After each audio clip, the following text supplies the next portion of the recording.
devolverle al campesinado esa confianza de que tenemos unos derechos.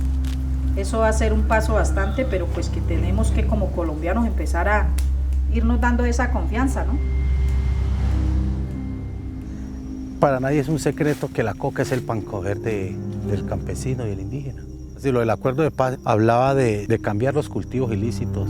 Eso se escuchaba muy bonito, en el papel se leía muy chévere y todo, y la gente tenía esa confianza, tenía esa fe de que eso iba a ser. De los proyectos solamente han llegado estos palos. Esos palos. De Solo 2 uno. años, de 2 años que ellos levantaron el cultivo de coca.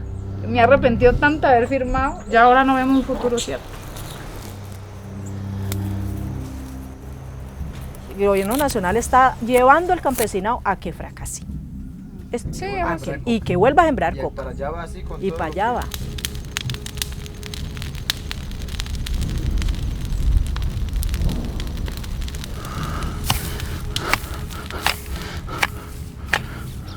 Yo recibo amenazas casi, póngale semanales, o a veces diarias, o a veces movimientos de personas que me están siguiendo, que nunca van a descansar hasta que, de lo menos, como quien dice, matarme.